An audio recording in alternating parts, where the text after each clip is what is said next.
Hi Kannada ವೇದ YouTube ಚಾನಲ್ಗೆಲ್ಲ ಅಭ್ಯರ್ಥಿಗಳಿಗೆ ವಿದ್ಯಾರ್ಥಿನಿಯರಿಗೆ ಸ್ವಾಗತನ ತಿಳಿಸ್ತಾ ಸೊ ಇದೀಗ ಕರ್ನಾಟಕ ರಾಜ್ಯದ ಶಿಕ್ಷಕರ ಅರ್ಹತಾ ಪರೀಕ್ಷೆ ಟಿಇಟಿ ಪರೀಕ್ಷೆ ಟಿಇಟಿ ಅಂತಕ್ಕಂಥದ್ದು ಏನಿರುತ್ತಲ್ಲ ಇದನ್ನ ಬರೆದಿರುವಂಥ ಅಭ್ಯರ್ಥಿಗಳು ಫೈನಲ್ ಕೀ ಆನ್ಸರ್ ಯಾವಾಗ ಪ್ರಕಟ ಆಗುತ್ತೆ ಇದರ ನಂತರದಲ್ಲಿ ರಿಸಲ್ಟ್ ಯಾವಾಗ ಪ್ರಕಟ ಆಗುತ್ತೆ ಅಂತಕ್ಕಂಥ ಒಂದು ಪ್ರಶ್ನೆನ ಗೊಂದಲವನ್ನ ಎಲ್ಲ ಕಡೆ ಇಟ್ಕೊಂಡಿರ್ತೇನೆ ನಮ್ಮ ಸ್ನೇಹಿತರನ್ನ ಕೂಡ ಕೇಳ್ತಾನೆ ಇರ್ತಾರೆ. ಸೊ ಇದರ ಬಗ್ಗೆ ಮಾಹಿತಿನ ತಿಳಿಸುವಂತಂದ್ರೆ ನೇರವಾಗಿ ವಿಷಯಕ್ಕೆ ಹೋಗ್ಬಿಡೋಣ. ಸೊ ವಿದ್ಯಾರ್ಥಿಗಳಿಗೆ ಕರ್ನಾಟಕ ರಾಜ್ಯದಲ್ಲಿ ಶಿಕ್ಷಕರ ಅರ್ಹತಾ ಪರೀಕ್ಷೆಯನ್ನು ಡಿಸೆಂಬರ್ 7ನೇ ತಾರೀಕಿನಂದು ನಡೆಸಿರೋದಾಗಿರುತ್ತೆ. ಅವತ್ತೇ ಕೀ ಆನ್ಸರ್ಗಳನ್ನ ಪ್ರಕಟ ಮಾಡಿದ್ದು CSR ಡಿಪಾರ್ಟ್ಮೆಂಟ್ ಕಡೆಯಿಂದ.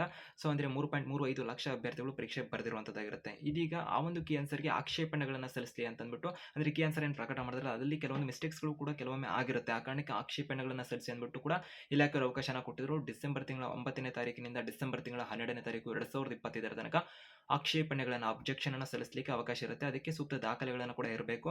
ನಂತರದಲ್ಲಿ ಅದು ತಜ್ಞರಿಂದ ಪರಿಶೀಲನೆ ಕೂಡ ಆಗ್ತದೆ. ನಂತರದಲ್ಲಿ ಅಂತಿಮ ಒಂದು ಕೀ ಆನ್ಸರ್ನ ಪ್ರಕಟ ಮಾಡಲಾಗ್ತದೆ. ಅದರ ಬೇಸ್ ಮೇಲೆ ಇವ್ಯಾಲ್ಯೂಯೇಷನ್ ಎಲ್ಲ ಆಗುತ್ತೆ ಅಂತ ಇಲಾಖೆಯವರು ಕೂಡ ಮಾಹಿತಿನ ತಿಳಿಸಿದ್ದಾರೆ. ಸೊ ಈಗ ಸದ್ಯಕ್ಕಿರುವಂತಹ ಮಾಹಿತಿಯ ಪ್ರಶ್ನೆ ವಿದ್ಯಾರ್ಥಿಗಳ ಕಡೆಯಿಂದ ಇರುವಂಥದ್ದು ಯಾವಾಗ ಅಂತಿಮ ಕೀ ಆನ್ಸರ್ ಪ್ರಕಟ ಆಗುತ್ತೆ ಅಂತ, ಮತ್ತೆ ರಿಸಲ್ಟ್ಗಳು ಕೂಡ ವೆಯ್ಟ್ ಮಾಡ್ತಿರೋದಾಗಿರುತ್ತೆ. ನೇಮಕಾತಿ ಪರೀಕ್ಷೆ ಆಗಿದೆ ಅಂತ ಕೂಡ ಸಾಕಷ್ಟು ಜನ ವೆಯ್ಟ್ ಕೂಡ ಮಾಡ್ತಿರ್ತೀರಾ.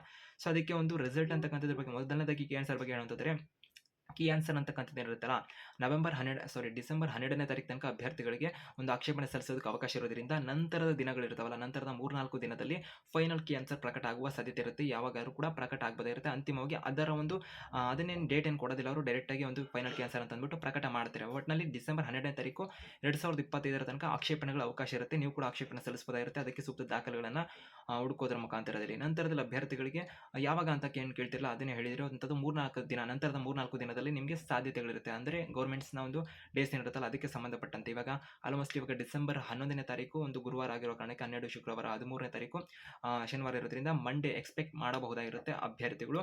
ಒಂದು ಡಿಸೆಂಬರ್ ತಿಂಗಳ 15ನೇ ತಾರೀಕು 16 ನೋಡಿ ಈ ಒಂದು ದಿನಾಂಕಗಳಲ್ಲಿ ಎಕ್ಸ್ಪೆಕ್ಟ್ ಮಾಡ್ಬೋದು. ಒಟ್ಟಿನಲ್ಲಿ ಕೀ ಆನ್ಸರ್ ಅಂತಕ್ಕಂಥದ್ದು ಎಕ್ಸ್ಪೆಕ್ಟೆಡ್ ಅಂದರೆ ಆ ಒಂದು 3-4 ದಿನ, ನಂತರದ 3-4 ದಿನದಲ್ಲಿ ಬರುತ್ತೆ ಅಬ್ಜೆಕ್ಷನ್ ಆದಂತಕ್ಕಂಥದ್ದು.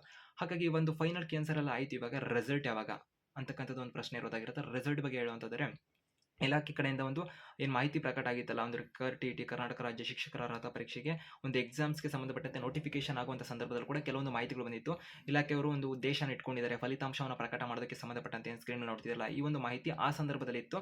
ಅಂದರೆ ಅಭ್ಯರ್ಥಿಗಳಿಗೆ ಡಿಸೆಂಬರ್ ತಿಂಗಳ 31, 2025ರಂತೆ ಒಂದು ಫಲಿತಾಂಶವನ್ನು ಪ್ರಕಟಿಸುವಂಥ ಗುರಿಯನ್ನು ಅಥವಾ ಉದ್ದೇಶವನ್ನು ಹೊಂದಿದ್ದಾರೆ ಅಂತಕ್ಕಂಥ ಮಾಹಿತಿಗಳು ಸದ್ಯಕ್ಕೆ ಆ ಸಂದರ್ಭದಲ್ಲಿ ಇತ್ತು. ಬಟ್ ಅಧಿಕೃತವಾಗಿ ಇದುವರೆಗೂ ಕೂಡ ಯಾವುದೇ ದಿನಾಂಕ ಅಂತಕ್ಕಂಥದ್ದನ್ನ ಕೇಂದ್ರೀಕೃತ ದಾಖಲಾತಿ ಘಟಕದ ಕಡೆಯಿಂದ ಪ್ರಕಟ ಮಾಡಿಲ್ಲ ಅಂತ ಹೇಳ್ಬೋದು. ಸದ್ಯಕ್ಕೆ ವಿದ್ಯಾರ್ಥಿಗಳು ಅಥವಾ ಅಭ್ಯರ್ಥಿಗಳು ಎಕ್ಸ್ಪೆಕ್ಟ್ ಮಾಡಬಹುದಾಗಿರುತ್ತೆ ಡಿಸೆಂಬರ್ ತಿಂಗಳ 31ನೇ ತಾರೀಕು ಒಳಗಡೆ ಪ್ರಕಟಗೊಳ್ಳುತ್ತಾ ಏನು ಎತ್ತ ಅಂದ್ಬಿಟ್ಟು. ಸದ್ಯಕ್ಕೆ ಅಧಿಕೃತ ದಿನಾಂಕ ಅಂತೂ ಪ್ರಕಟ ಆಗಿಲ್ಲ. ಆ ಸಂದರ್ಭದಲ್ಲಿ ಬಂದಂಥ ದಿನಾಂಕ ಏನಿತ್ತಲ್ಲ ಡಿಸೆಂಬರ್ 31, 2025 ಅಂತ ನಿರೀಕ್ಷೆ ಮಾಡಬೇಕಿರುತ್ತೆ. ಆದರೆ ಕಾದು ನೋಡಬೇಕು. ಮುಂದಿನ ದಿನದಲ್ಲಿ ಏನೇ ಅಪ್ಡೇಟ್ಸ್ ಇನ್ಫಾರ್ಮೇಷನ್ ಬಂದರೂ ಕೂಡ ಕನ್ನಡ ಯೂಟ್ಯೂಬ್ ಚಾನಲ್ ನಿಮಗೆ ಮಾಹಿತಿಗಳು ಸಿಗ್ತಿರುತ್ತೆ. ಟೆಲಿಗ್ರಾಮ್ ಚಾನಲ್ ಕೂಡ ಡಿಸ್ಕ್ರಿಪ್ಷನ್ ಇರುತ್ತೆ, ಅಲ್ಲಿ ಕೂಡ ಹೆಚ್ಚುವರಿ ಮಾಹಿತಿನ ಪಡ್ಕೊಂತ ಇರಬಹುದಾಗಿರುತ್ತೆ. ಇನ್ಸ್ಟಾಲ್ ಮಾಡ್ಕೊಡ ಅಂತ ಹೇಳ್ತಾ ಎಲ್ಲ ನಿಮ್ಮ ಸ್ನೇಹಿತರಿಗೆ ಮರಿದ ವಿಡಿಯೋನ ಶೇರ್ ಮಾಡಿ ಮಾಹಿತಿನ ತಲುಪಿಸಿ.